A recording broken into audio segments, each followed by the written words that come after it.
aí, bacana? Diga-me lá, conte-me tudo, não me esconda nada. Está chegando para você mais um episódio do Tete a Pet. O nosso podcast tem a intenção de entrevistar pessoas? Não. De bater papo com as pessoas, conversar, bater papo. É como se a gente estivesse em qualquer lugar. E aí, como é que você tá? O que você tem feito? Me conta aí a tua história, pai. E é assim a ideia. Então, se algum dia você for convidado para vir para cá, não é entrevista, tá? É um bate-papo. No meio do bate-papo, é claro, vou fazer uma pegada pro pet. Afinal de contas, o programa é Tete a Pet. E aí a gente vai ter que conversar um pouquinho sobre a sua relação com os pets. Se você tem, se você não tem, por que você tem, como é que ele foi parar lá com você. E se você não tem, nunca teve, não quer ter, vai ter que explicar pra gente por que está acontecendo isso aí na sua vida. Você tá precisando de um pet. Mas aqui o papo é aberto e a gente vai levar, vai trocar toda essa ideia pra gente poder desenrolar mais a respeito desse mundo pet. O nosso podcast é patrocinado pela Ditioto, né? As nossas urnas cinerárias, depois vocês vão dar uma olhada aqui no nosso cenário, tem um monte delas aí. Quero mandar um grande abraço ao meu amigo Ângelo, né? Lá de São Paulo, que acreditou no potencial do podcast e tá aqui com a gente, tá? E também tá Pet Fênix, o novo patrocinador, tá? Com um novo patrocinador, mas tá aqui com a gente agora e a partir do próximo podcast você já vai começar a ver a marquinha da Pet Fênix aparecendo na televisão toda bonitona, algumas imagens lá da empresa, enfim, vai ficar com a gente e vai conhecer muita coisa. Hoje, o nosso papo vai variar em muitos assuntos. Nós vamos começar conhecendo quem é a mulher, depois nós vamos saber quem é a profissional, depois nós vamos saber quem é a política e, finalmente, vamos saber qual é a relação dela com os pets. Eu estou falando de ninguém mais, ninguém menos, aqui, Emília Correia, prefeita de Aracaju. Eita, meu Deus do céu. Como é que você tá? Tudo bem? Tudo bem, muita correria, né? Mas a gente tá indo, né? Tá com na vibe, né? Mas não tá suave na nave, não, né? Não, porque não, são muitas demandas, né? Muitas demandas mesmo, o tempo inteiro. Muita coisa para decidir, muita coisa séria, muita coisa forte, mas ao mesmo tempo, são coisas assim que são relevantes e gratificantes ao mesmo tempo. Tá. Emília, você tem tanta história para contar, mas tanta história para contar, que eu quero começar sabendo quem é a mulher Emília Correia, a menina Emília Correia, a lagartense Emília Correia, a filha de Zé Correia e Dona Orlete. Me conta um pouquinho dessa base da tua história. Então, Herardo, uma menina nascida no interior de Lagarto, que até aos 16 anos ela nunca tinha saído de lá, nem para Aracaju, nem para outro lugar, né? E quando saía, sempre muito acompanhada com os pais, né? E aí eu vim morar em Aracaju aos 16 anos, mas eu nasci e cresci em Lagarto. Nunca saiu de Lagarto. Não, quando saiu foi para morar de vez. Exatamente, eu não lembro de ter saído, a não ser naquelas coisas que precisa de um médico e não tem um médico em Lagarto naquela época, e minha mãe me trazia em Aracaju com 12 anos, 11, até lembrei de um fato que já retifico, eu com 12 anos, 13 anos, eu tive que vir para Aracaju, porque Aracaju era o único lugar que tinha aquele tratamento de aparelho dentário. Olha, lá atrás. Lá atrás aí, você já fazia? Exatamente, eu tinha os dentes todos para fora, assim. E a minha mãe, eu saía da escola Salete para minha mãe, entrava em um ônibus com minha mãe para ela me trazer para colocação do aparelho, para manutenção do aparelho, porque só tinha aqui em Aracaju naquele tempo já lá, né? Um único ortodontista na época. Ah, pai, hoje tem tantos aí, com tantos tratamentos, cerveja, com tanta né? coisa. Quanto tempo levou o teu tratamento? 2 anos ou 3 anos, um negócio assim. Olha, pra época até que foi rápido. Aceitável, né? Aí, meu Deus do céu, foi muita coisa. O dentinho era bem assim. O dente era bem afastado e pra fora, era Mônica. Era Mônica. E aí, a minha mãe... E aí sofria bullying, né? Mas eu sabia que o nome era bullying, por exemplo, não sabia. E sofria bullying por causa disso. Veja que coisa, né? Agora essa memória me veio. E, bem, enfim, a gente foi enfrentando essas coisas, mas aos 16 anos eu saí de Lagarto para estudar em Aracaju, porque não tinha em Lagarto, naquela época, o curso chamado científico. Aí eu vim para a escola do Arco Cesano, então... Estudou no Arque? Estudei no Arque, né? Padre Carvalho, que para mim é uma referência. E para mim foi uma separação muito brusca, porque a minha referência era a casa dos meus pais, era Lagarto. E aí, entrar em um ônibus, por exemplo, sozinha, para descer numa rodoviária em Aracaju e pegar um ônibus e ir para casa, tudo isso foi muito choque, mas também foi bom. Foi do tipo assim, se vira aí, porque agora vai ser assim, né? Exatamente. Eu sei que o que eu estou contando, muita gente pode se identificar, né? Adolescentes, adultos que passaram por isso. Por exemplo, os filhos, eu não sei como são, porque ao invés de eu sair de Lagarto para Aracaju, foi esse choque, mas os filhos foram para o Canadá.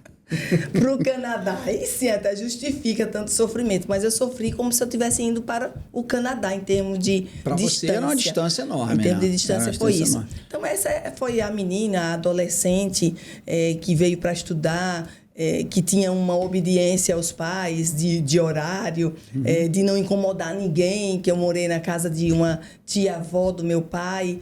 E olha, na hora de dormir, olha, não faça nada que não seja da regra daquela casa. Então, tudo isso aconteceu. E, enfim, aí chegando aqui em Aracaju, fui estudar no ARC, meu meio de transporte era bicicleta, depois da bicicleta... Peraí, você chegou aqui, morou aqui, mas você ia para a escola de bicicleta? Sim, tudo era bicicleta. Então, meio que destemidazinha você também sempre, né? Porque quem saiu do interior, de uma cidade pacata, mais tranquila, veio para um burburinho de uma cidade. Exatamente. E enfrentar trânsito, rua, bicicleta. Enfrentei mesmo. Agora, naquela época, o trânsito não era tanto quanto hoje, intenso, por exemplo. É verdade. E não havia tanta violência, porque também, se houvesse, a gente não ia sair de bicicleta. Hoje é muito complicado tudo, né? O trânsito é intenso, a violência é intensa, enfim. Deixa eu ver uma coisa aqui. Então, você estudou no ARC. Sim. Aí se formou... Exatamente. Fiz meu primeiro vestibular. Eu fiz influenciada pelo meu irmão, que estava fazendo odontologia, já estava se formando. Meu Deus do céu, foi o maior erro da minha vida. Odontologia, você vai fazer o vestibular de odontologia. Não consegue vender sangue. E não tem habilidade manual para cuidar, né? Mas, enfim... As bocas escaparam. As bocas escaparam. Parece que é aquela coisa, sabe? É como se você estivesse sendo preparado também para perder. Porque eu estava muito bem preparado para o vestibular. Tinha uma pontuação que passava em qualquer outro curso, mas menos de odontologia. E depois disso, fiquei revoltada. Eu sempre fui uma menina, uma adolescente, uma pessoa, uma mulher muito ligada às coisas de Deus. E eu fiquei nesse período meio que revoltada com Deus. Pô, Deus, eu fiz a minha parte. Olha, estudei pra caramba, não saí, não fui para isso, não fui para aquilo outro. Fiz pontuação boa e não passei. Aí a minha mãe, com muita sabedoria, dizia assim: minha filha, por favor, às vezes não é isso que Deus tem para você. Aí eu falei assim: minha mãe, olha, me poupe, viu? Quer dizer que eu não sei o que é bom para mim. E até interessante, porque na cabeça das pessoas do interior, e eu acho que até meio que hoje funciona assim, talvez, sei lá, mas não posso afirmar com tanta certeza quanto naquela época, mas a ideia das pessoas é: minha filha vai ser doutora, meu filho vai ser doutor. É isso mesmo. E quando você não passa para ser doutora na odontologia, essa mulher do interior, que estava lá no interior, vivendo toda a vida, apesar dela ter se estudado fora, que ela estudou em Recife, né? Isso, se não me engano, do Nordeste. Recife, foi. Ela tinha uma cabeça diferente do pessoal da época. Ela tinha uma cabeça diferente e ela que me levantou, porque eu fiquei muito chateada, deprimida, não queria conversar com ninguém. Disse: eu também não vou estudar mais muito como eu estudei na primeira vez, não. No próximo vestibular, vou estudar apenas o que precisa e pronto. Aí ela: por que você não faz? Daqui a 6 meses tem vestibular da Faculdade Tiradentes. Na época era Faculdade Tiradentes, não era UNIT, né? Não era universidade. Aí, não faz na faculdade, você podia fazer para direito. Direito, minha mãe? Tem nada a ver comigo. Nossa! Nada a ver com você, nada foi a ver ótimo, comigo, né? Minha mãe: como não? Você é uma menina sempre muito cheia de argumento, contestadora, quer resolver o problema das pessoas. E era assim desde pequena.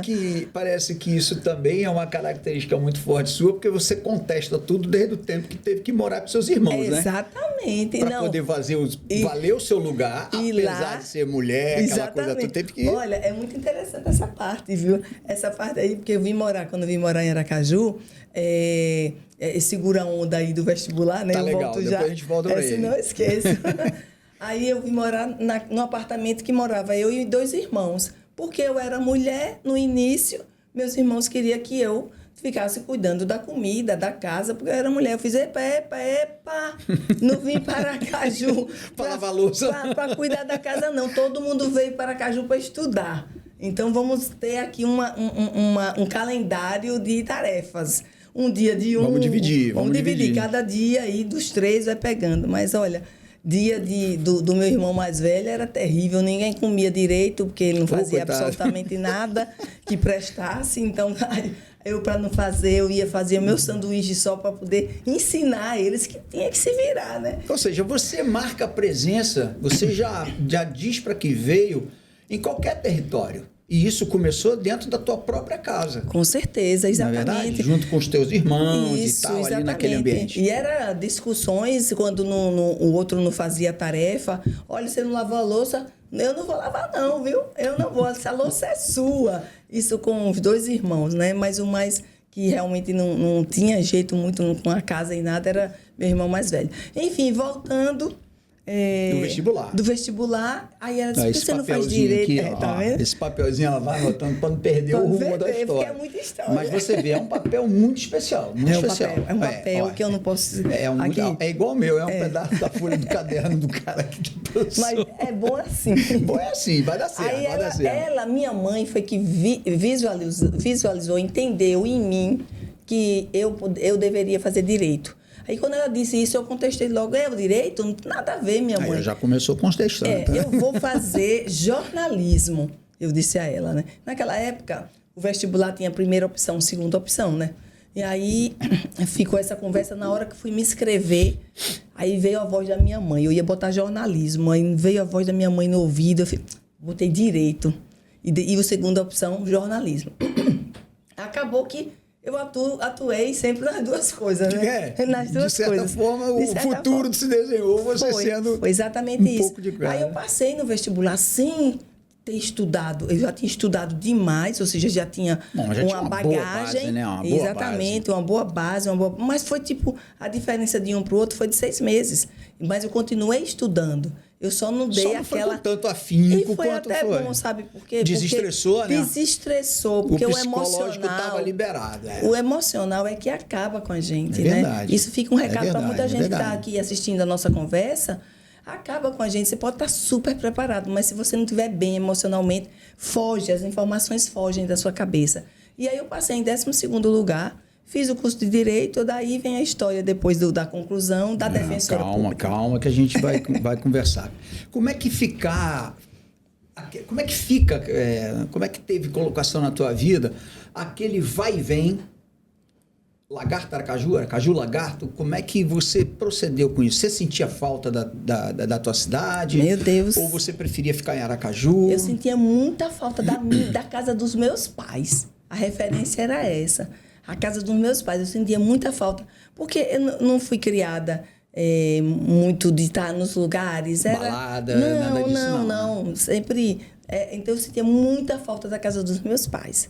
Então, era todo final de semana. Eu vinha, passava a semana aqui, chegava no sábado, quando acabava a aula, eu já entrava no ônibus, voltando para Lagarto. Aí ficava sábado, era do domingo, colégio direto para rodoviária. Direto, ia de farda. E de lá, no domingo de noite, voltava, né? Porque eu tinha aula logo cedo, no dia seguinte. Então, isso mexia muito também com a gente. E me diz uma coisa, e a comida? Qual comida? A da sua mãe. Vixe.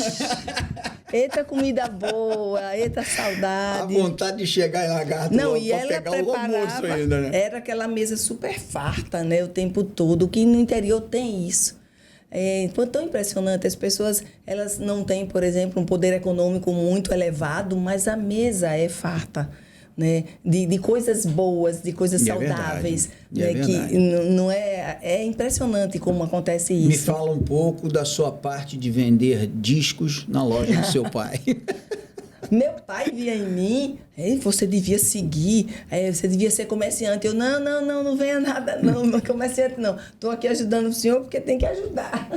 Mas não quero não ser comerciante. Então vamos lá. Zé Corrêa, sobrinho, tinha uma loja em Lagarto, era um armarinho com muitas variedades, né? Vendia exato. um pouquinho de cada coisa e tal. Era e foi uma loja de destaque durante muito tempo. Uma das maiores lojas na época. Depois é que vieram lojas assim Primeira grandes. loja vendeu uma TV a cores. Exatamente. Né? Na loja do meu pai vendia televisão, vendia perfume, vendia revista, vendia livro. Corda de violão, geladeira, armava antena. Minha mãe é que entrava no carro para fazer a entrega da TV, a entrega da antena, e ela ia junto com o armador, porque meu pai não dirigia.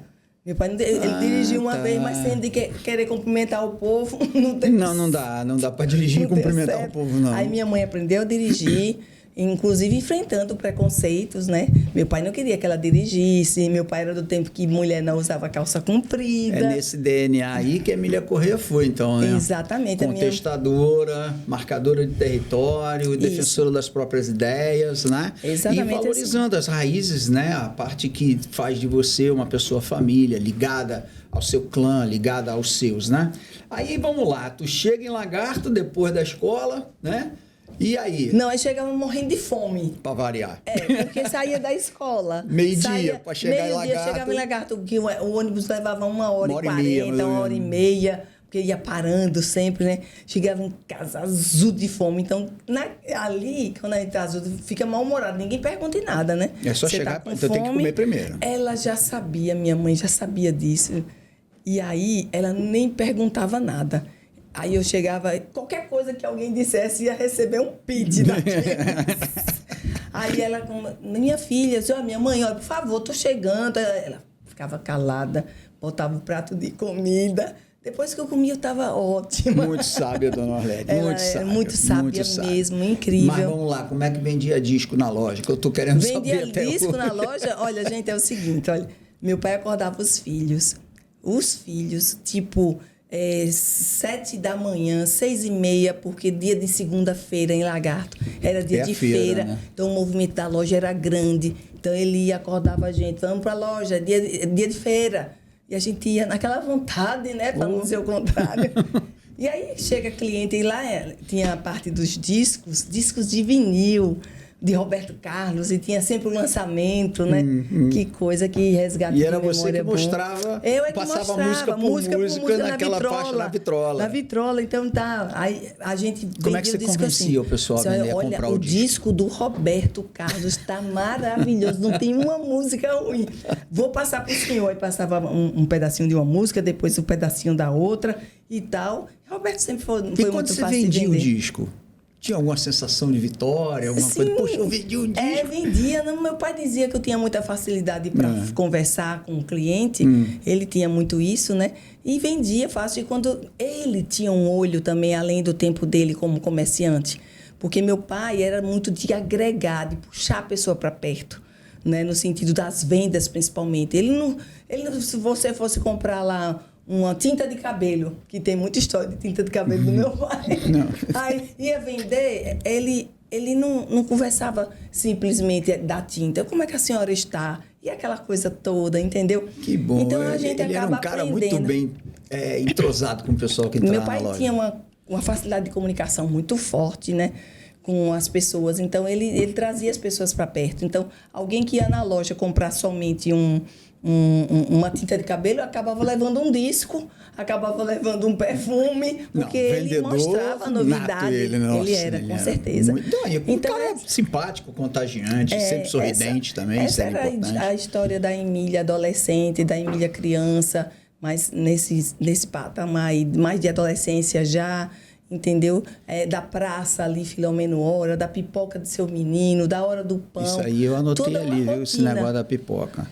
Eu não sei se você sabe, mas se você quer convidar para jantar alguma coisa, tudo bem, ela vai comer, vai adorar a comida e tudo. Mas se você 4h30 para 5h da tarde chamar para comer uma pipoca, meu amigo, aí é sucesso garantido. Sucesso total. Até hoje é assim? Até hoje é assim. Se eu tiver que ir pro cinema, eu não quero jantar, porque eu quero, já sabe que... Curtir a pipoca quando chegar lá, desse tamanho, assim. E fico nervosa. Não fique entrando muito na minha pipoca. Não, deixa quieta aqui. eu gosto de comer sozinha. Então, essas coisas são coisas muito importantes, faz parte da vida da gente. Independente do que a gente seja, a gente não pode se perder disso. É muito interessante você não perder a relação que você tem com as raízes daquilo que formou o seu caráter. Exatamente aquilo isso. que formou a pessoa que você é hoje, Exatamente né? isso. Então, não esquecer é uma coisa, mas não perder o vínculo é muito mais importante. Com certeza. E as coisas mais simples que a pessoa vive, não deixe de viver essas coisas simples. Mesmo que a pessoa chegue num patamar mais alto que tenha, não deixe de viver as coisas simples que viveu e que gosta, né? Eu sou muito do trabalho para casa, da casa para o trabalho, mas em casa eu sempre faço tudo do que eu mais gosto. E senta em qualquer lugar, de qualquer jeito, não gosto de sofá, gosto de deitar no chão, sempre foi assim, ou cadeira, mas sofá. Não sei porquê também, não sei explicar. Tem alguma coisa aí com o sofá não sei se que não foi legal. No sofá fica meio desmontada. Eu prefiro uma cadeira ou o chão. Me diz aqui uma coisa. Adolescência, Lagarta Aracaju, curso de Direito, formou em Direito.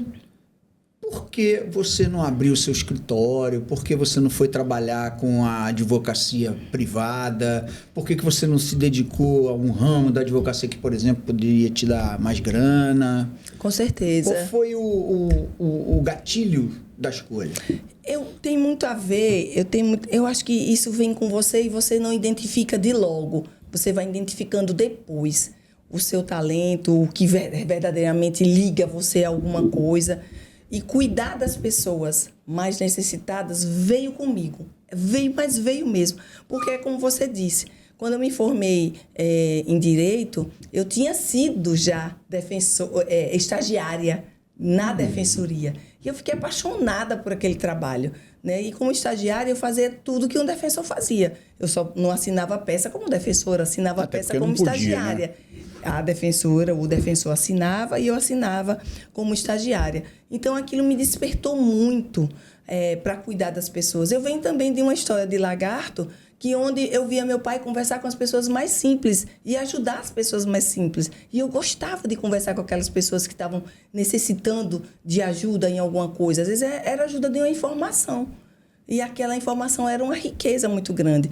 Então, eu me identifiquei com isso. Quando eu me formei, surgiu para mim um melhor emprego que um advogado poderia ter naquela época, que era ser advogada da Energip, que hoje é Energisa. Foi lhe dada essa opção? Foi me dada essa opção, mas aí, por exemplo, eu não quis. Eu ainda com filho pequeno naquela época, e meu pai disse bem assim, que loucura sua, você tem filho pequeno, a defensoria paga muito pouco, porque não tinha organização ainda da carreira, não tinha concurso, era nomeação para a defensoria, como era nomeação ser advogada da Energip. Sim. Só que o salário era de excelência na época. Era bem diferente, era né?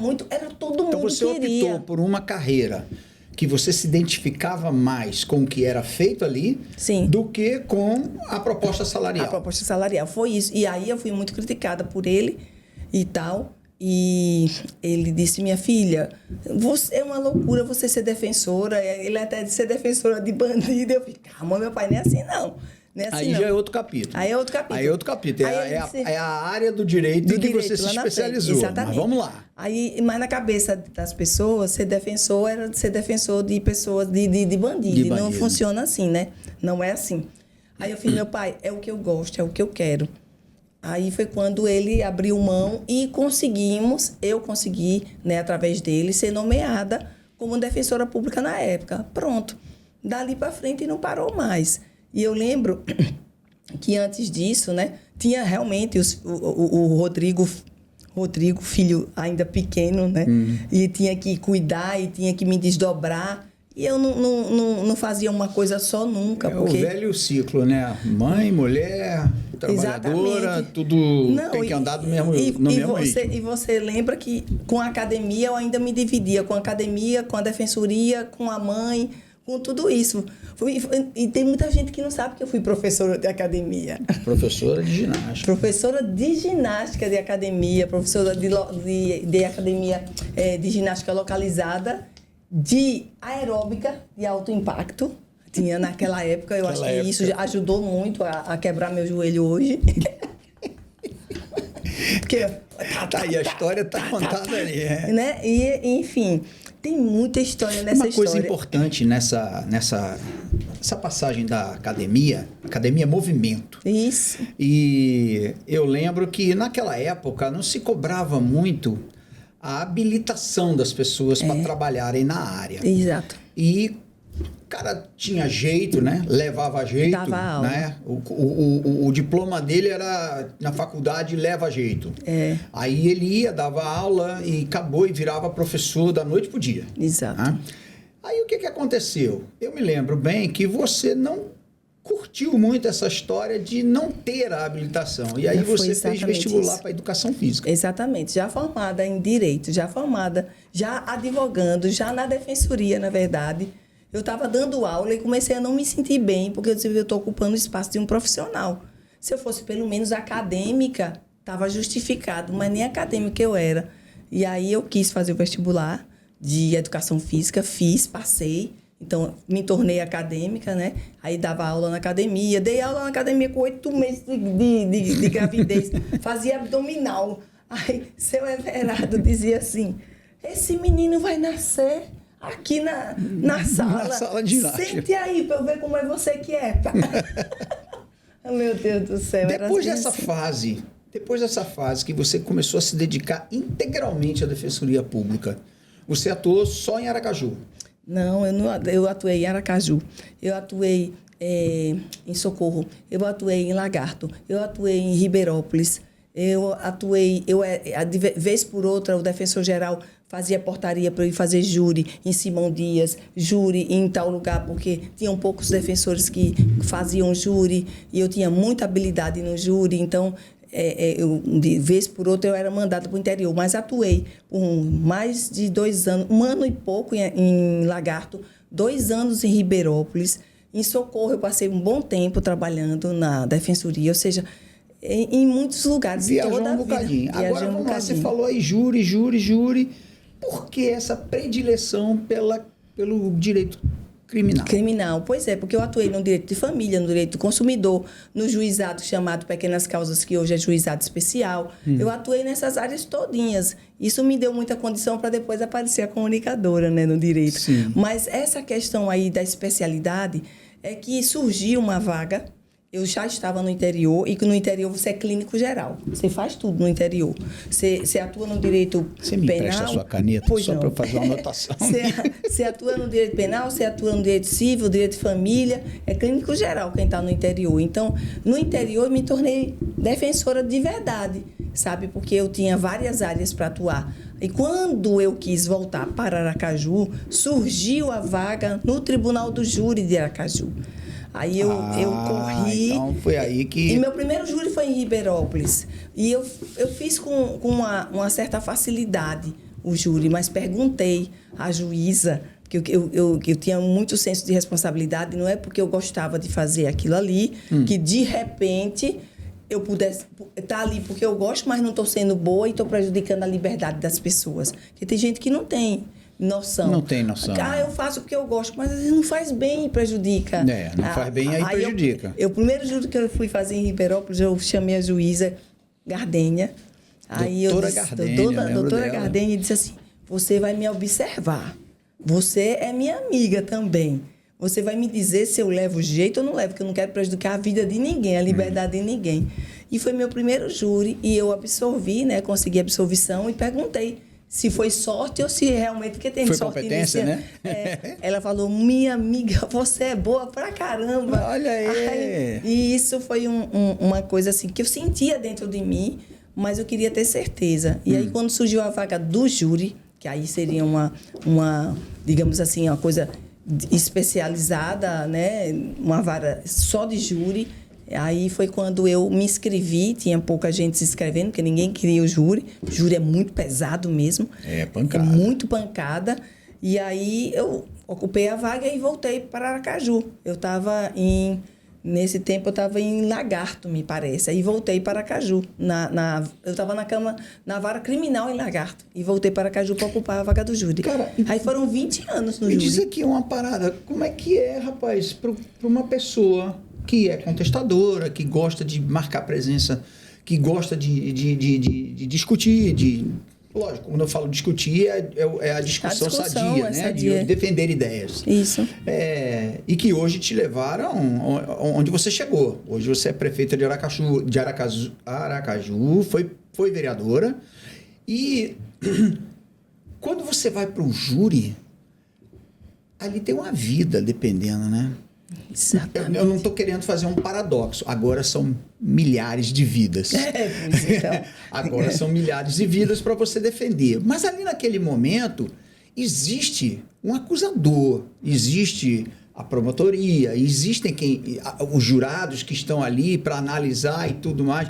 Poderíamos fazer um paradoxo. Eu não sei se a gente pode guardar isso para mais na frente quando a gente for falar da tua parte política, mas no júri, a primeira vez que você sentiu aquela sensação de ser contestada ou de ser colocada numa situação em que diz assim, não, a doutora aí está mentindo ou qualquer coisa assim. Como é que você reagiu a isso? Como é que a tua cabeça girou para poder provar o contrário? Então, eu sempre fui muito estudiosa do processo do júri. Então, foram milhares de processos, porque foram 20 anos no júri.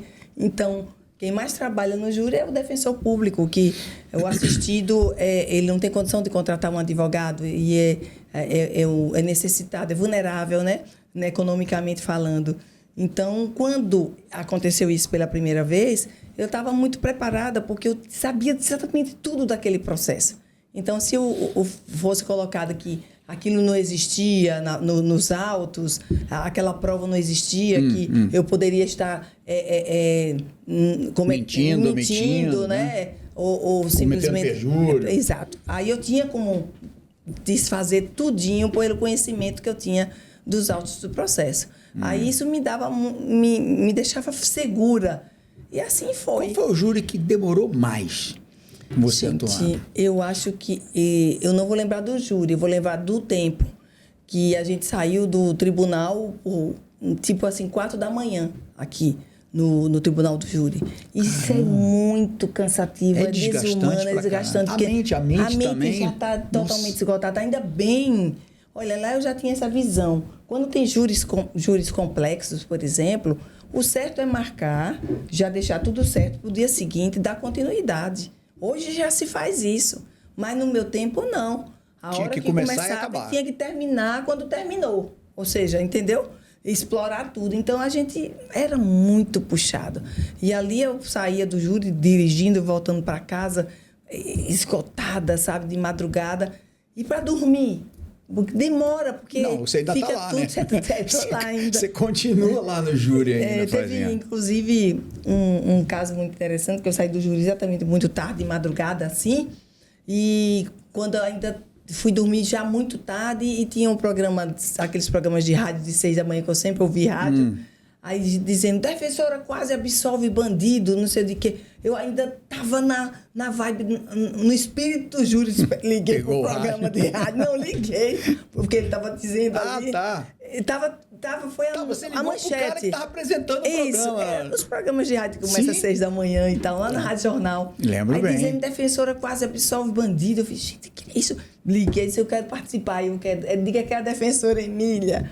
E aí eu fui mostrar que não foi nada disso, não foi desse jeito. Enfim, é uma coisa que vem com a gente, sabe? Eu acho que o que as pessoas podem prestar muita atenção, principalmente aqueles que estão definindo com o que quer trabalhar, é sentir... É um momento importante até para que aqueles que são estudantes de direito agora, exatamente, que estão ouvindo, é importante essa parte da tua história e a maneira como você começou a enxergar que poderia atuar, né? É sentir dentro o que é que te faz bem, o que é que te move, sabe? O que faz você se sentir vivo. Você está muitas vezes numa profissão que você ganha muito bem, mas você está se sentindo morto, sem motivação, sabe? Doido para acabar, dar o horário para você ir embora. Infeliz.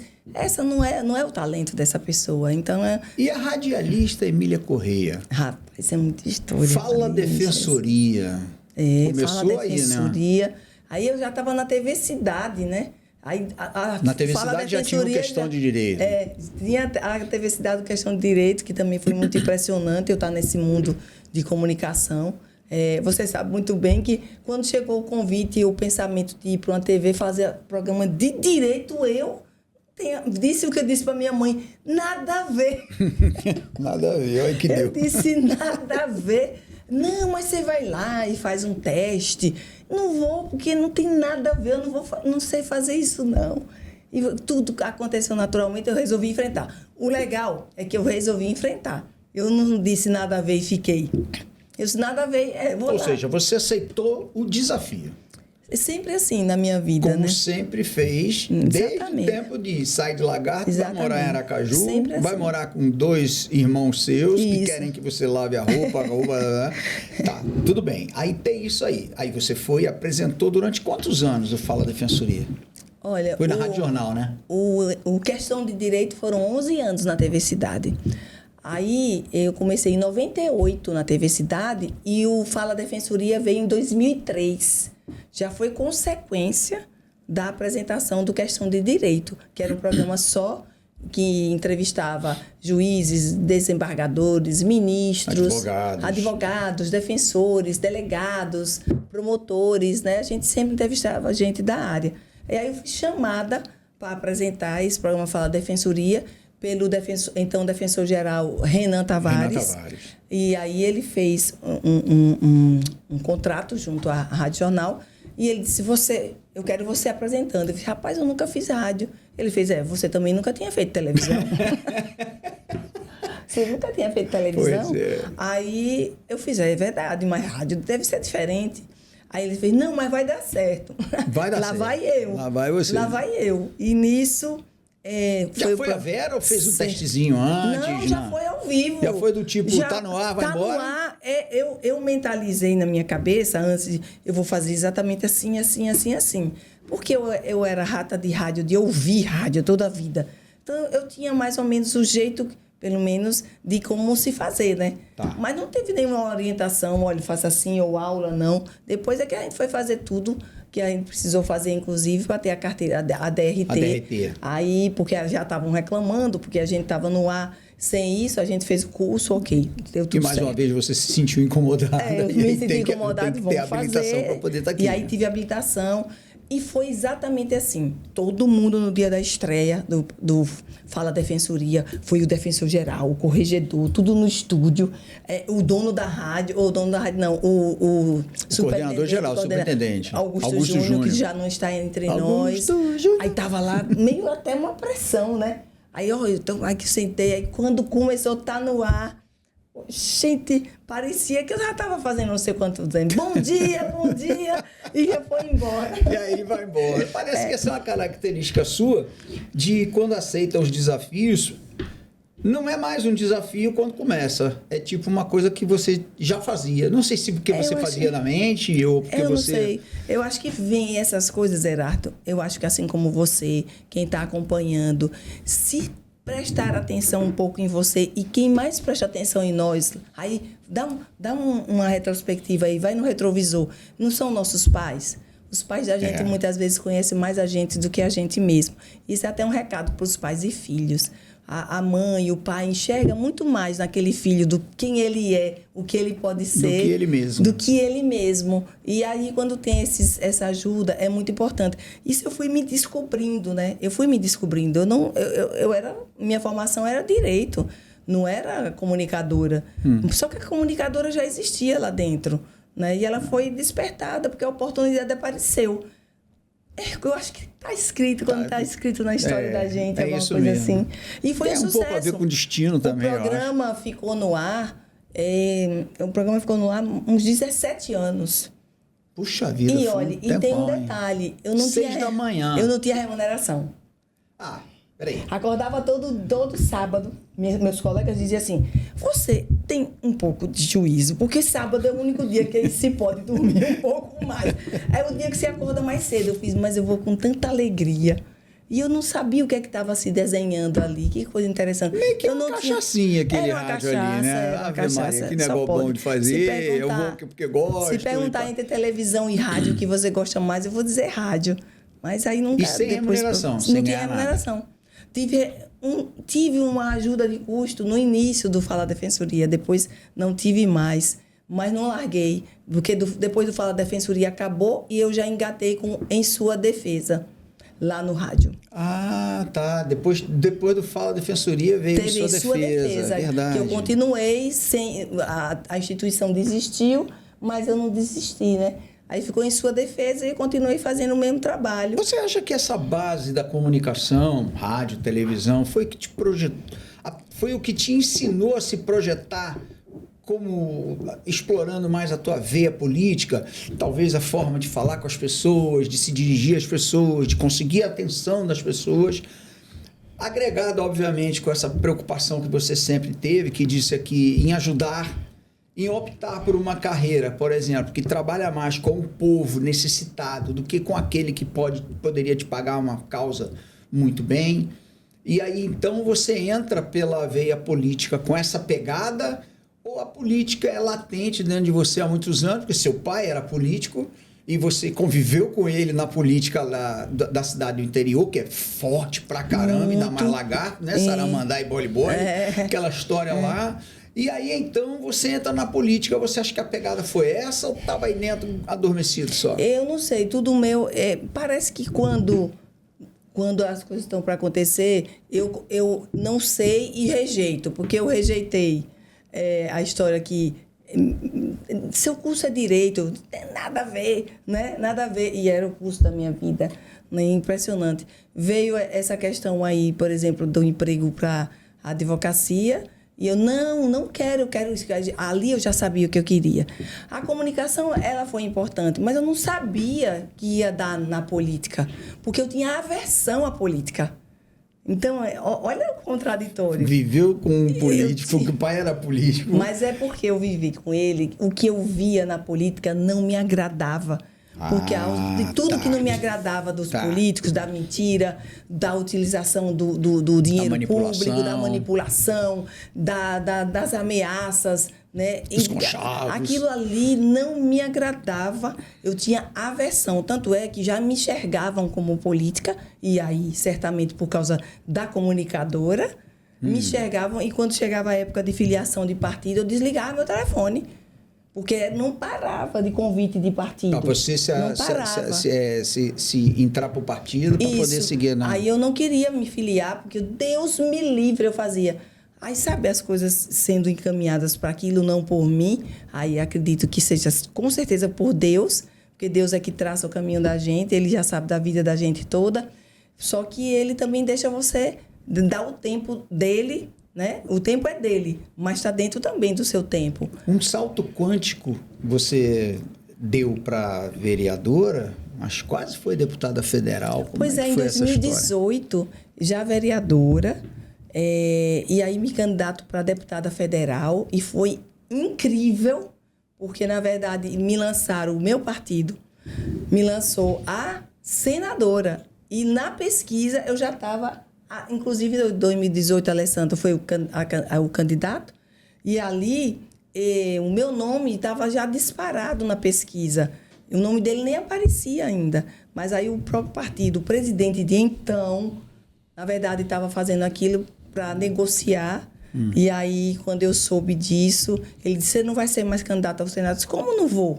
Eu vou sim, eu estou bem na pesquisa e tal, mas não adiantava eu fazer isso, insistir, porque ia ter algum erro no momento de você, de você registrar sua candidatura. Se o partido não concordava, ia abortar. Então, eu ali resolvi partir para candidatura a deputada federal, e ali eu conheci a minha densidade eleitoral. Eu não ia conhecer nunca se eu não tivesse enfrentado.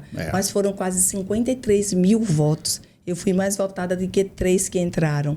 E a legenda não me permitiu. Meio injusto isso, né, muito cara? Injusto. É igual um aluno fazer uma prova. Tirar 10 e não passar. Tirar 10 ou tirar 9, 8 e não passar, o que tirou 5 entrar. Entrar, pois é. Eu vou querer cortar um pouquinho a parada aqui. Meu amigo Vitão. Vitão é aqui do estúdio, tá? Meu irmão, tu vai me congelar aqui, meu irmão. Pô, 18 tu vai me quebrar, parceiro. Joga esse negócio aí pro 22, pelo amor de Deus. Ave Maria, eu tô aqui morrendo de frio. Você tá com frio aí? Não tô não. E olha que eu tá assim nessa direção, né? Bom, deixa quieto. Desculpa, mas vamos lá. Aí, então, quando você conheceu tudo isso, tinha na sua mente alguma vez, passou pela sua cabeça alguma vez ter um cargo administrativo, ter um cargo executivo? Não, nunca tinha passado. Porque você sempre foi uma legisladora, sempre foi pela lei para defender. Exato. Né? E um administrativo, ele é um cara que tem que executar. E aí, como é que foi? Aí é que tá, é uma história tão fora do contexto da política, porque eu não queria a política, tinha aversão à política. Quando resolvi enfrentar, aceitar, foi por uma fala do meu pai junto com João Alves Filho. Meu pai era ligado a João Alves. E meu pai chegou para mim, aí ele teve muita sabedoria e disse assim, até quando você vai fugir? Eu fugi de quê, meu pai? Aí eu já olhava para ele, fugir de quê, meu pai? Da política, minha filha. Eu vou lhe dizer, tem 3 tipos de candidato. Tem um candidato que corre atrás do voto, tem um candidato que compra voto e tem um candidato que o voto corre atrás. Você me parece uma candidata que o voto corre atrás. Por que o senhor está dizendo isso? Porque todas as eleições institucionais que você se colocou, você foi extremamente bem votada. E ser extremamente bem votada na categoria que você faz parte é muito difícil, porque tem muita divisão, né? Então, você vai fugir até quando? Aí eu fiz, eu não quero estar nesse meio. É um meio que eu tenho aversão, porque o que eu vejo eu não gosto. Eu vejo muito ladrão, eu disse Agora, então, lógico, não, estou dizendo aqui que existe bons políticos, existe, mas lamentavelmente a maioria não é. Infelizmente, a maioria não é, mas tem bons políticos. Aí ele fez, não, minha filha, faça o seguinte, aceite. Se você gostar, você fica ou continua, senão você sai. Aí eu fiquei com isso, simples assim, eu fiquei com isso na minha mente e João Alves incentivando muito, dizia que via em mim, pai, que coisa impressionante, uma grande política. Ele dizia isso.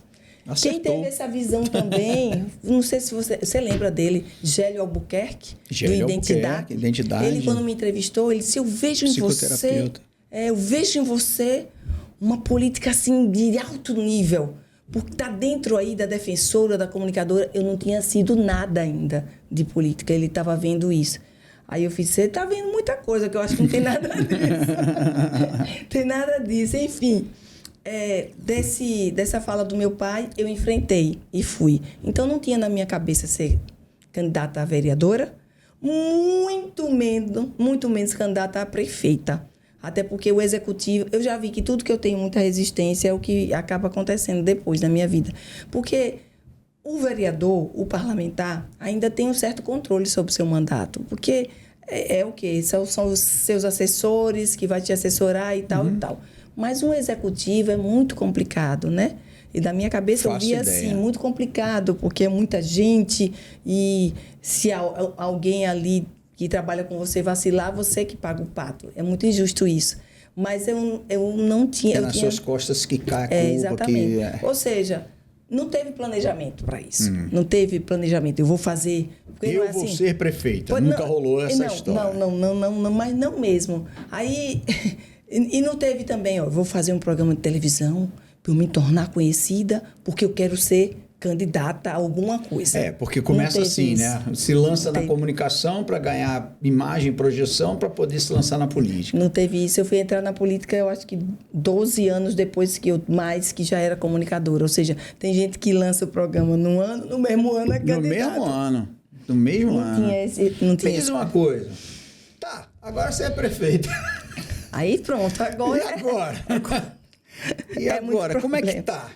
Agora... Quanto tempo? Tem o quê? 3 meses, né? Foi janeiro... Não, fevereiro... Não, janeiro... Então, fevereiro, março... Ainda não tem nem 3 meses. Então não fez 100 dias. Não tem É 100 porque tem dias. um marco aí, tem uma história dos 100 Mas dias não, de governo. Então, ó, eu tomei posse dia 1º de janeiro, 1º de fevereiro, 1 mês, 1º de março, 2 meses, abril é que vou fazer 3 meses. Tá. Agora, eu estou muito feliz, embora muito assoberbada, mas muito feliz porque tem muita coisa que nesse pouco tempo nós já fizemos que a gestão passada com 8 anos não fez. Sabe? Então, isso me deixa muito gratificada. Por exemplo, quando eu olho hoje para o Hospital Nestor Piva, na Zona Norte, se você for lá agora, você não vai reconhecer. Parece um hospital privado. A ambientação, a climatização, a decoração, tudo isso, coisa de mulher. Faz uma diferença tudo isso brutal. Que eu pedi, né? Uma plantinha aqui, uma coisa ali. Para quem está doente, hoje você não encontra mais aquele amontoado de pessoas, porque houve organização por setores. Né? E vai acontecer a mesma coisa no Fernando Franco. Dentro de 40 dias a gente vai estar e planejamento nunca fez mal a nada. Exatamente. Nem a vida da pessoa. Uma pessoa organizada que se planeja e que planeja as coisas que vai fazer, a tendência grande é ou dar certo ou perceber antes de dar errado. Então eu acho que essas coisas fazem muita diferença. Primeira mulher prefeita de Aracaju. Eita, isso foi forte. Essa responsa foi mais pesada ainda? Foi muito forte o que o povo de Aracaju fez, né? Porque, na verdade, quem fez a história foi o povo de Aracaju, com coragem e determinação, porque era a Emília desse lado e todo o sistemão lá do outro, né? Governador, prefeito, senadores, todo mundo de um lado de lá e a gente do lado de cá. E romper isso aí, gente, não tem explicação. Aí tem que entrar a mulher de fé. Foi Deus e o povo. Então, Deus e o povo fizeram história, colocando a primeira mulher prefeita de uma capital, gente. Vamos lá. O que você espera da prefeita Emília Corrêa? Eu espero da prefeita e determino a essa prefeita que ela não pare de trabalhar. E ela não tem parado. Eu determino a essa prefeita que ela honre cada voto. Exatamente na esfera da saúde, que é muito importante, e isso a gente está fazendo dentro de pouco tempo. Na esfera do transporte público, a gente está fazendo.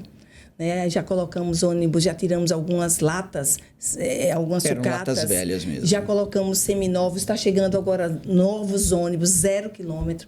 Estou comprando 30 ônibus elétricos. É onde o povo mais sofre, gente, porque ele não tem outra opção. Eu posso, por exemplo, se eu resolver ir de bicicleta, de moto, eu vou. Se eu quiser ir de carro, eu vou. Uma coisa interessante que eu... Mas o mais necessitado só tem o ônibus. Pois eu não acompanho muito mais jornal, porque os jornais estão me deprimindo muito. Mas é mesmo, imprensa tá difícil. Tem, infelizmente, feito um papel avesso, um papel covarde, um papel contrário. Eu não vejo mais jornal nenhum, porque me deprime mesmo. Mas muita gente está deixando de ver. Eu fico com tanta raiva que eu falo, meu Deus, ninguém está vendo, não, é? Isso é mentira, cara. Isso aí, bom, mas isso aqui não tem nada a ver. Mas eu acompanho você nas suas redes sociais. E a diferença que eu vejo das suas redes sociais para as redes sociais de outros políticos, não estou falando dos executivos, estou falando política de uma maneira geral, é o sorriso. É a alegria, é o contágio com as pessoas, é aquela coisa mais contagiante, mais leve, mais tranquila. Não tem o peso do sim, eu sou o prefeito, eu sou, para o eu faço. E como é que como é que você consegue manter esse clima de felicidade, eu vou chamar assim, porque é o que passa lá. Eu sei que a bronca é pesada, eu sei que as demandas são enormes, diárias, toda hora e todo dia. Mas, como é que você consegue, ainda por cima, ter essa alegria de levar a coisa? Então, e teve muita gente que acha que aquela Emília que está sorrindo ali na rede social é um personagem, porque não conhecem a Emília mesmo. O que a gente enfrenta, por exemplo, viram a Emília no tribunal do júri, vira a Emília na Câmara, aí pensa que a gente é daquele jeito, sai feito um trator. A Emília é aquilo quando está indignada, não tenha dúvida disso. Essa Emília, como prefeita, ela vai se mostrar em algum momento, se ela estiver indignada com alguma coisa, que a gente sente que estão botando um monte de pedra no nosso caminho, a gente está tirando, está indo em pouco tempo. Mas essa alegria vem, com certeza vem, primeiro da consciência, que está leve.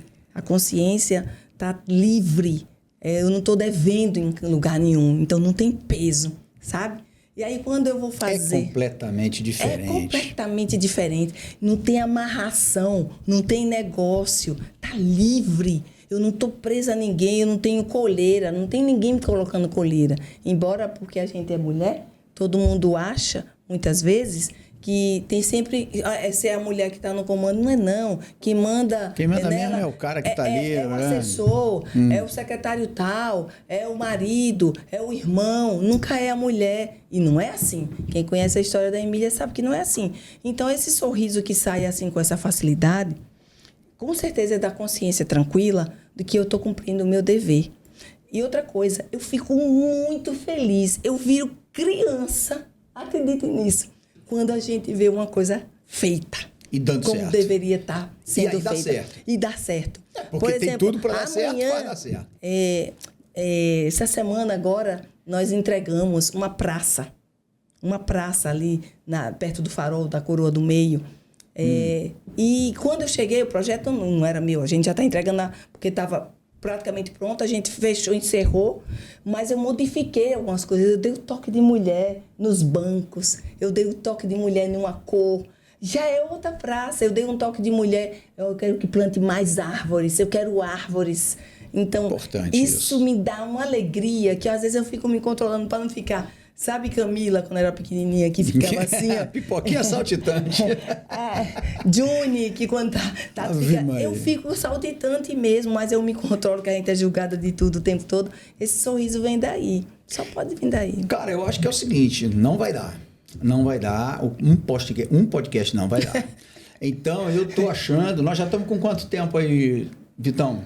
1 hora já, né? Para você ver como é que a coisa acontece aqui... Tem tempo para mais um podcast? Mais um podcast hoje já seguindo. Hoje seguindo?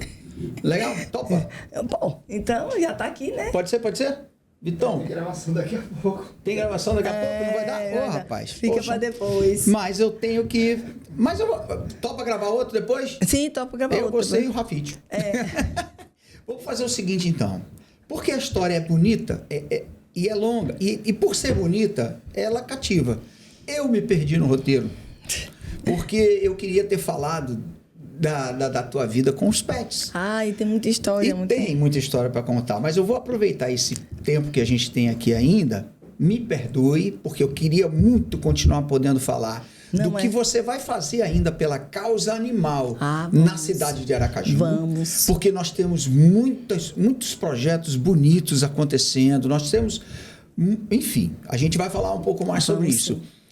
Mas vamos aproveitar esses momentos para perguntar para você da tua relação com os pets. Sempre teve, sempre gostou ou foi de um determinado momento para frente? Não, eu cresci numa casa que tinha gatos e passarinhos, que era a casa do meu pai. Tá. Era um gato e passarinho, não tinha cachorro. Mas depois, eu tinha um irmão que me botou muito medo dos bichos e me gerou um trauma muito grande. Então, eu vivia um conflito dentro da minha cabeça, porque eu gostava dos bichinhos, mas tinha medo deles, mas queria tocar, mas tinha medo por causa do trauma. Ele não apresentava um bichinho assim, olha que lindo, passa a mão. Ele jogava assim, fazia susto. Então, aí complicou a cabeça da pessoa, criança, né? Pequena, então, aí complicou. Aí o que aconteceu? Lá na frente, com filhos, morando numa casa que precisava de um guardião. Que aí, no caso, aí foi quando se chegou à conclusão, vamos ter que ter um cachorro. De guarda. Eu falei, mas como? Eu com esse problema todo, eu vou enfrentar isso. E eu comecei a orar a Deus para tirar o medo, o trauma, que eu queria muito tocar nos bichinhos. E aí eu orando e agindo, né, conforme, de vez em quando ainda tomando uns sustos, assim. Aí foi quando a gente escolheu uma Doberman, filhotinha, e levamos para casa. E essa Doberman era incrível e ela foi um marco na minha vida. A Tuxi foi um marco na minha vida. Ela simplesmente, uma Doberman grandona, linda, mas era uma bobona, né? A gente criou ela solta com os meninos. Foi criado com Lara com 2 anos. Exatamente. Aí, resultado, o que aconteceu? eu perdi, eu venci esse medo O com medo. a Tuxi. Foi a Tuxi que me ensinou, e incrível que ela ainda respeitava a limitação, que ainda ficou um restinho ainda de medo, porque Tuxi era grandona, então quando a gente chegava, ela queria ficar em pé no ombro da gente. Hoje eu estava mais segura, mas eu não gostava daquilo, mas eu passava a mão nela, brincava com ela. E ela foi um marco na minha vida, e depois ainda teve uma separação muito traumática com ela. Não vamos falar sobre isso. Deixa a separação traumática, porque foi realmente muito traumática lá. Aí depois da Tuxi, né, que ela se foi, veio a Cissa, a Babi, uma cachorrinha deficiente, que tinha deficiência, melhor dizendo. Ela era ceguinha, né? Era cega e ela tinha as patinhas de trás também, precisou fazer fisioterapia, enfim. Aí começou o amor pelos animais e a necessidade de cuidar. Você teve uma... tirando o trauma de Tuxi, né? Você passou por uma situação difícil, acredito, porque você até então não tinha convivido tão de perto com a questão da morte. Sim. E aí, quando Catarina se foi? Eita, aí quem fica fraca sou eu, porque Catarina foi uma gata que até então não tinha tido gata minha, era do meu pai. E a Catarina, ela apareceu lá na casa onde a gente morava, e ela estava prenha. E alguém disse que tinha uma mulher que tinha pego uns filhotinhos e tinha jogado no rio. Aí, meu Deus, será que é aquela gata? E eu não peguei e tal. Aí fui atrás do porteiro, o porteiro encontrou a gata, não era os filhotes dela. E a gente trouxe para dentro de casa. Com uma semana ela pariu os filhotinhos. Quando a Catarina se foi uma dor tão grande, mas tão grande, como se eu tivesse perdido uma irmã de sangue, uma amiga, uma pessoa da família, verdadeiramente. E aí eu tenho que relatar aqui a Pet Fênix. A Pet Fênix trouxe para nós, assim, e eu acho que todo mundo que fala sobre a Pet Fênix passa essa sensação de conforto, de consolo, de dignidade naquele momento tão difícil. Que tem gente que diz que frescura, por causa do bichinho, mas não é, não. É muito forte. E aquele cuidado, eu tenho vídeo, eu tenho fotos daquele momento, mas eu tenho uma urnazinha, ó, dessa aqui, ó. Eu tenho uma urna dessa com as cinzas da Catarina, tá na minha casa, tá guardadinha lá, e sempre que eu olho, é impressionante. Eu acho que não vai ter gata mais sensacional que a Catarina. Hoje eu tenho Zé e tenho Maria. Né? Zé e Maria. Mais dois gatos, né? Um preto e o outro albino. A Maria é albina. Mas não é como a Catarina. A Catarina era única. É um amor diferente. Como o Zé é único, né? Zé é incrível. Zé Diga-se passagem, Zé levou quanto tempo para sair debaixo do sofá? 3 meses. A gente adotou ele já adulto, né? E ele assustado com tudo, mas teve um chamamento do meu marido. Graças a Deus, Itamar foi lá, baixou no sofá e teve uma conversa tete a pete. Tete a pete, exatamente. Olha a conversa que meu marido teve que o Itamar teve com o Zé, foi de tete a pete. Seu rapaz, deixe de ser bobo. Ele não disse essa palavra, não. Ele disse otário. Deixe de ser otário, rapaz. Sai daí que você tá seguro, senão já tem um rumo pra você. Não é que o gato saiu mesmo e tá lá todo carinhoso e tal. E a Maria é meio dissimulada. Nada como um tete a pete. Tete a pete. Legal. Então, eu tenho uma relação com os pets, assim, e é muito gratificante. E eu quero muito cuidar dos pets como prefeita. Eu quero ser muito útil a essa causa, que é saúde pública. Tem muita coisa para aprender. É uma questão de saúde pública, É uma questão de saúde pública. Tenho muito que aprender com vocês, né, que fazem aí muito bem um trabalho maravilhoso nessa questão, junto, principalmente aquele momento mais difícil, mas com certeza que tem muito para somar nessa história. Nos deixou... acho que não sei quanto tempo tem, mas a Nazaré Moraes nos deixou aqui, que ela era presidente da ELAN. E a ELAN não era um abrigo, não era um lar temporário, não é. A ELAN tinha uma preocupação ímpar com o que significa ELAN, que é educação e legislação animal. É perfeito isso. ELAN. Ela queria que os animais tivessem amparo legal, o amparo da lei. né? Hoje os maus tratos a gente já consegue, já está tipificado na lei. A gente já sabe que abandono de animais também já está tipificado na lei, mas existem ainda muitas coisas que têm que ser feitas para a proteção animal. Com certeza. Não é? E você tem esse projeto, essa responsabilidade, eu diria, porque o castramóvel, por exemplo, aquilo ali foi uma vitória para Aracaju. Nazaré brigou muito por aquilo. É isso mesmo. Né? E quanto mais os animais você for castrando, menos eles se reproduzem, então menos animais na rua terá. Menos animais na rua tendo, menos chances de ter doenças transmissíveis. Perfeito. E menos chance de ter problema com a saúde pública, que é humana. Perfeito. Então é um raciocínio tão lógico que eu não sei porque nunca ninguém foi fazendo nada. Eu não entendo também. Eu não entendo. Deixou crescer demais. E acabou, né, o que a gente vê de gatos abandonados, meu Deus do céu, cachorros. O animal, a Nazaré uma vez falou para mim o seguinte: um cão, ele tem atrás de si 5 cães. Ele pare 5. Ele tem assim, um cão tem 5. Mês. Um gato tem 15.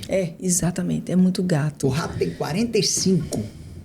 Então, a proliferação desses animais, o crescimento desses animais errantes, os de rua, oferece um perigo para o ser humano muito grande. Né? Ok, a gente se compadece, a gente dá comida, faz colônia, né? Tem muitas colônias espalhadas de Aracaju para abrigar. Porque senão, cara, eu não sei como seria realmente.